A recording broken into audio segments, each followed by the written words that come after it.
Okay, we're back with the motor rebuild video. This is the motor. It's nice and clean now, right?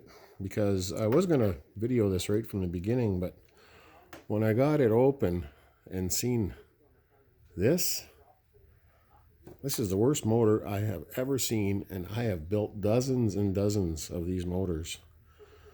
This thing was underwater, under a muddy swamp or something. So anyway, you're going to take your motor out of your X-Maxx, and you're going to start by taking the screws out of it. I'm going to try to do this quickly so that this video can remain as short as possible. It's pretty easy. There's going to be a couple of little tricks.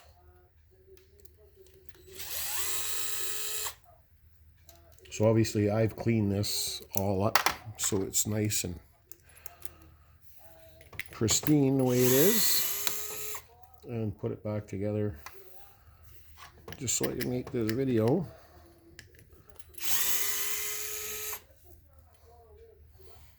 See if that's any shot any better there.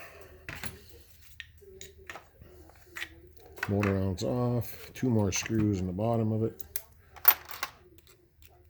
Kind of a giveaway with this truck was the 4 top screws that I just took out, because they're easiest to get at, were stainless steel, like he's got in this sporadically, stainless steel screws, and the 2 bottom ones are just rusted, just a rusted mess.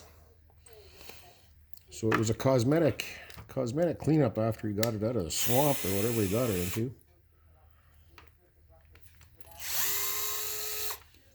Okay, so the motor bell ends are disconnected from the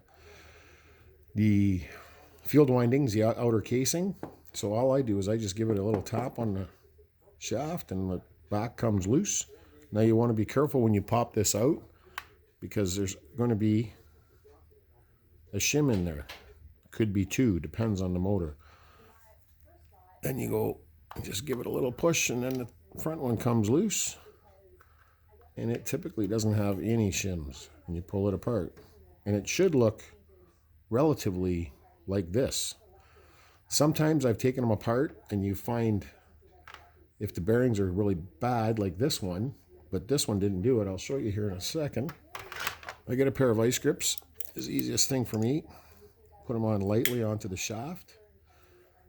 And then this is really in there. Yank the magnet out. The harder it is to yank this out, the better condition your motor is in. Now you want to make sure you haven't been grinding around or anything so you get any filings on it. But watch when it hits the bench. You see that? It should be hard to get off. That means that's a good strong magnet. Now in the kit, what I do with this is I got a piece of foam, so there's no scrap metal or anything that can get onto it. And I just set it aside for now. Then you get your kit. It's at $34.92. And in the kit, you will get everything you need. Instructions, read them carefully. You get front and back bell ends, 2 bearings,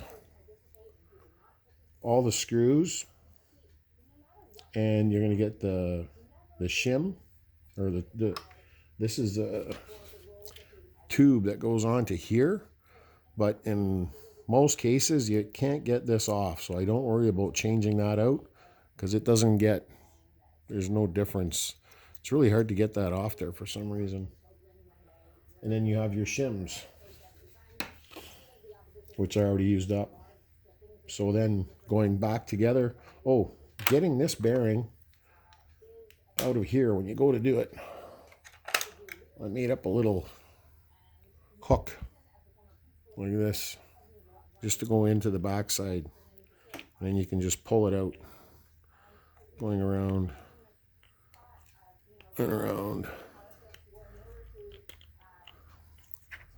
and there it is, comes out. Might be a little bit harder than that when it's all got a little bit of dust and stuff around it, but that's the gist of it. So now you got popped your bearings in, you've cleaned everything out. I usually I got toothbrushes I use, and I clean this out, brush it all out, blow it out a little bit, both front and back. Gets it looking nice.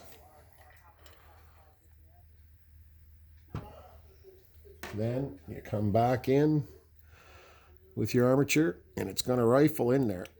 Oh, there it goes. Shim goes in the backside. Rear plate cover, bell end. Oh, rear bell end. That's how easy it is, eh? Let's not put the one with the hole in the front. There it is. And then we can put our screws back in.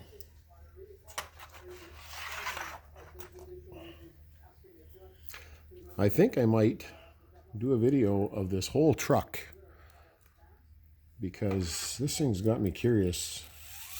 Whoever owned it before really did a nice job cleaning it, because you could never tell it was this deep into mud. Like, look at that.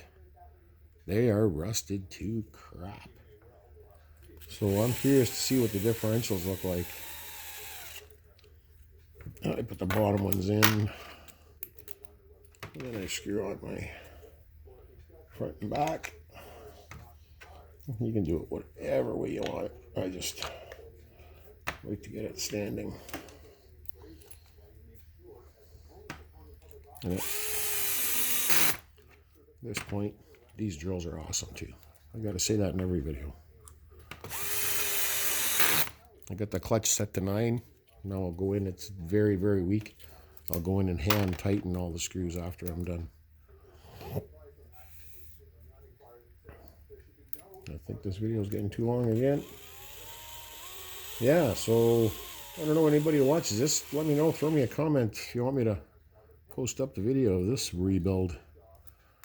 I think it's going to be cool. I'm going to videotape it anyways, I think. I'm pretty sure the mud's going to be pretty deep inside this thing. You just never know what you're going to get when you buy a used RCs. Sometimes you get the pavement pounder, and then other times you get this guy here who really let loose. And there it is. Give it a nice spin.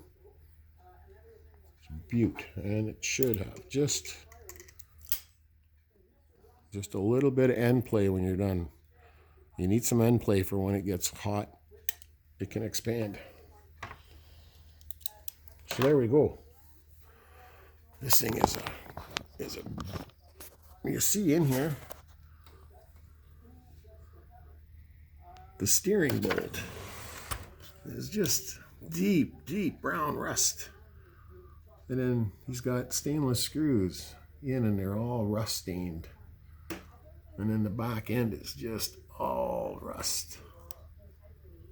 So we'll see how this works out. I think I'll make a video. Let me know if you guys want to see it, and peace.